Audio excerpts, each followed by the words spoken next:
You ever have a morning so absurd?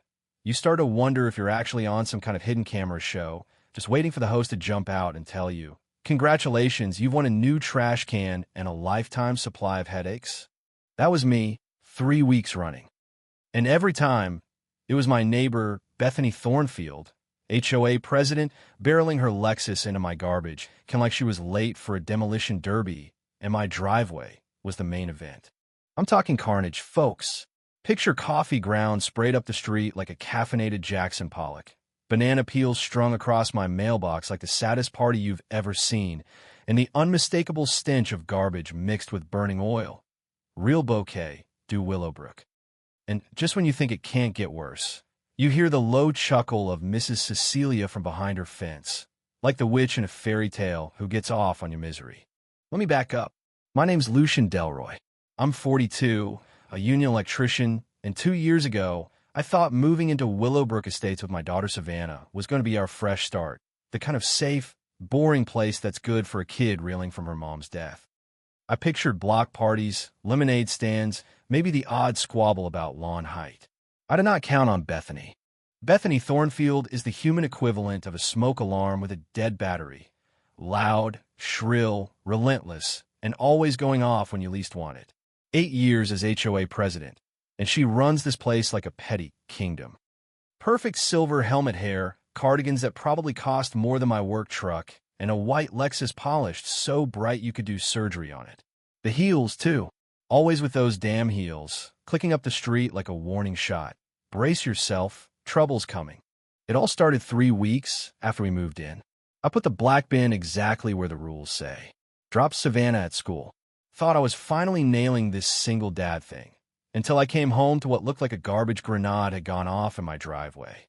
Coffee grounds, broken glass, banana peels, and the kind of smell that makes you gag through your shirt. I'm knee-deep in trash, boots crunching on broken bits, when Mrs. Cecilia leans over and whispers, barely moving her lips. I saw her. With her car. Twice. She means Bethany. Apparently, she'd backed up and hit my trash can, then rammed it again, just to be sure. Then, she sat there and laughed. That laugh was her mistake. Because here's what Bethany didn't know. I'm an electrician, and I don't give up when systems act up. I study, I adapt, and if you break my stuff enough times, I'll engineer something to break you back. Week 2, same story, except now there's a $75 citation taped to my door for unsightly debris. Week 3, Bethany's out there with her tape measure, noting my grass is 0.2 inches too long, hose uncoiled, mailbox numbers misaligned. I'm starting to feel like I'm in a Kafka novel, or at least a really bad sitcom. Savannah, meanwhile, started leaving early to dodge the mess. Her college apps collecting dust as her world turned upside down. My boss started grumbling about my tardiness. I was tired, angry, and one Tuesday away from losing it. So I installed the camera. Sure enough, next Tuesday at 6:47 a.m., Bethany's Lexus rolls up, 15 miles an hour, straight into my trash can. Then again in reverse. The bin explodes like it's been waiting for this moment. And Bethany just sits there for 30 seconds, admiring her work, before driving off with that smug little smile. That night, I started connecting the dots. 7 families, minorities, single parents, newcomers, had all left Willowbrook in 3 years after enduring the same campaign. I wasn't dealing with random vandalism. This was targeted warfare. But Bethany thought I was just another victim. She had no idea who she'd picked a fight with. Week 5, she ups the ante. I'm cleaning up the latest wreckage, and I hear those heels on the pavement. Death March. She's got a citation for $125 for waste protocol endangering community aesthetics. She looks me in the eye and says, "Your bin placement demonstrates deliberate noncompliance. Your failure to prevent debris scatter constitutes neighborhood disruption." It was like being chewed out by a Roomba with a law degree. And then, real quiet, she adds, "Property liens are expensive to resolve. I'd hate for your daughter's college plans to be disrupted." That's when stopped being petty. That's when it got dangerous. So, I did what any good electrician would do. I studied the system. HOA rules, it turns out, are purposely vague. Lots of community standards, no actual measurements. So, under the cover of night, I took my measuring tape for a walk. 23 houses, same violations as me. But only a handful of us got cited. The Cecilias, the Rodriguez family, the Washingtons, the Kowalskis who already left, and me. Then I noticed something beautiful. Bethany's house broke 17 of her own rules. Unauthorized rose trellis, painted mailbox, address numbers in Comic Sans. I took photos, time-stamped everything, then visited the other troublemakers. Mrs. Cecilia made tea in her kitchen, hands shaking. The Rodriguez kids peeked out the window while their dad, another man with calloused hands, told me about Bethany's random inspections. So I filed a formal complaint using Bethany's own format, complete with photos. And I requested an official review for her decorative elements. If she tried to approve her own violations, she'd be committing fraud. Next Tuesday, same old trash can massacre. But Wednesday night, I watched through my window as Bethany, flashlight in hand, yanked her rose trellis out of the ground at 2 a.m., frantically trying to erase the evidence. Mrs. Cecilia filmed the whole thing. Thursday, Bethany calls an emergency HOA meeting, forgetting you're supposed to give 72 hours notice. So, when I showed up with Mrs. Cecilia and her footage, plus the Rodriguez family as backup, Bethany had to cancel on the spot. By Friday, she'd rewritten the bylaws to grandfather in her own decorations. But she made one tiny mistake. The new rule said you only needed basic notification for security upgrades, which was all the legal cover I needed. Now, I could have waged endless paperwork warfare, but when someone keeps ramming your property with 4,000 pounds of German engineering, sometimes you don't just fix the symptom, you upgrade the component. So, I visited Morrison Construction Supply. Jake, I said, I need a trash can that could stop a car. For 1,000 pounds, 15 miles an hour. He didn't even blink. Steel rebar core, polymer concrete shell. She won't know what hit her literally. I learned something fascinating. During the Korean War, engineers built reinforced concrete that could withstand artillery strikes. If you anchor it right, even a Lexus doesn't stand chance. So I did the math. $340 for materials. For feet deep, right into bedrock. I camouflaged it with a standard issue bin shell. By the time I was done, it looked just like every other trash can on the street, except this one weighed 800 pounds and could survive a tornado. But Bethany wasn't done. She tried to have my work inspected, accused me of unpermitted electrical modifications. The city inspector came, poked around for 2 hours, and left with nothing but compliments. This is the safest panel I've seen in years. I'm recommending it for county training. Bethany, meanwhile, watched her complaint go up in smoke. Next came financial warfare. A certified letter threatening foreclosure if I didn't pay $1,200 in back violations, some dating to before I moved in. My daughter found me staring at the papers, and I saw the same fear on her face as when her mom was sick. That's when I snapped.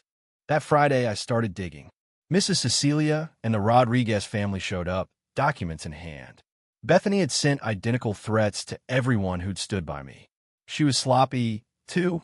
Wrong addresses, forged signatures, made-up violations. This wasn't just petty, it was criminal.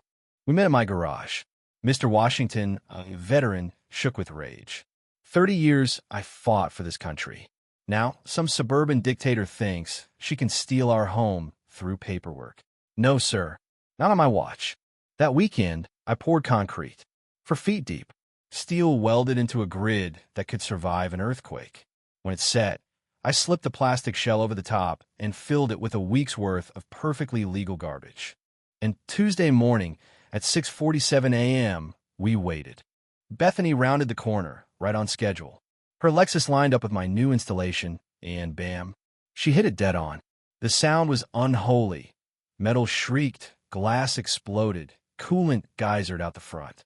Her car stopped like it had hit a wall, because for all intents and purposes, it had. She stumbled out, airbag blood on her face, cardigan torn, staring at my trash like she'd seen a ghost. It didn't budge. Not a scratch. I stepped outside, keeping my tone neutral. Bethany, you okay? That sounded bad. Mrs. Cecilia called 911. Within minutes, we had police, paramedics, and, crucially, witnesses everywhere. Officer Martinez asked if I'd seen anything. Just heard a crash, officer. Looks like she hit my bin. He inspected it. This thing's solid as a rock. Insurance adjuster arrives, takes one look, shakes his head. Never seen a garbage can total a Lexus. Bethany, desperate, tried to blame me. He did this on purpose. He built a trap. Martinez raised an eyebrow. Ma'am, are you saying you intentionally hit his trash can? And just like that, Bethany admitted 12 weeks of intentional ramming, in front of witnesses and a camera. That's when Mrs. Cecilia produced the footage. Week after week of Bethany, in broad daylight, using her car as a weapon. Insurance policies don't cover intentional acts. Her claim was toast.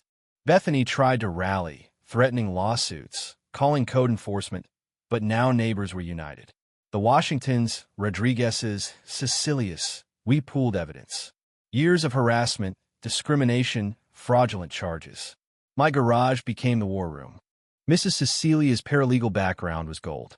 If we prove she's targeting minorities and single parents, that's a federal civil rights violation. The implications hit like a live wire. Bethany's obsession could bankrupt the whole HOA. But she wasn't finished yet. She filed new complaints, tried to get me fired by calling my boss with wild accusations.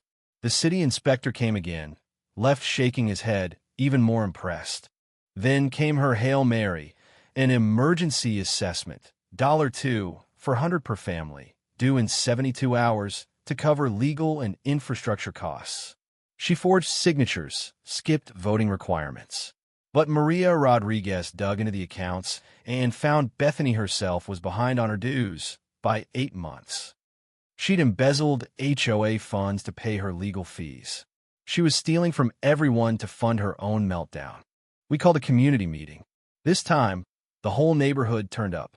We had officers, a detective, even a reporter from Channel 7. Bethany swept in, tried to declare the meeting illegal, but we had signatures, we had evidence, and, finally, we had numbers. I stood up and laid it all out. The property damage, the embezzlement, the discrimination. Detective Sullivan announced an active criminal investigation. And then came the real twist. Diana, the reporter, revealed Bethany had pulled this scam in 2 other neighborhoods. Sealed settlements. Serial harassment. Motion to remove her as president, seconded by a dozen voices. The vote was nearly unanimous. She tried to bluster, threatened lawsuits, screamed about conspiracy. Detective Sullivan just said, "Ma'am, you have the right to remain silent. I suggest you exercise it."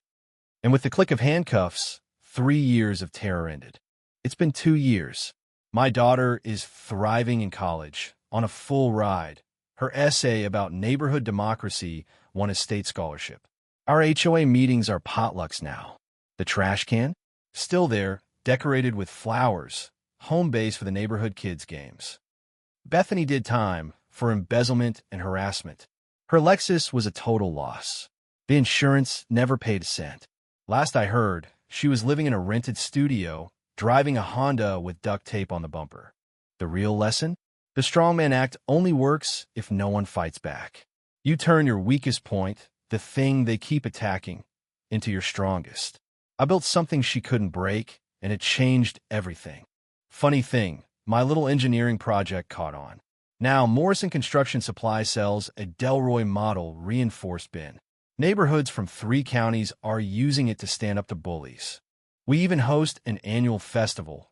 Kids decorate trash cans, neighbors share food, and every October we raise money for families fighting HOA harassment. My story's been shared at conferences, published online. Turns out, people everywhere are tired of living in fear of petty tyrants. Tuesday mornings are quiet now. Savannah's friends come and go. The neighborhood feels safe again. And every time I see that trash can, I remember, sometimes you don't fight fire with fire. You fight it with concrete, anchored deep where no one can shake it. But here's what keeps me up some nights. If Bethany could do all this for so long, with so little pushback, how many other neighborhoods are living through the same thing? Where do you draw the line between order and oppression? At what point does community become control. So, tell me, what's the wildest thing your HOA ever tried to pull? Drop your story in the comments. Let's show each other we're not alone. And hey, if you ever need a little inspiration, just remember, sometimes the best revenge is building something stronger than their ability to hurt you.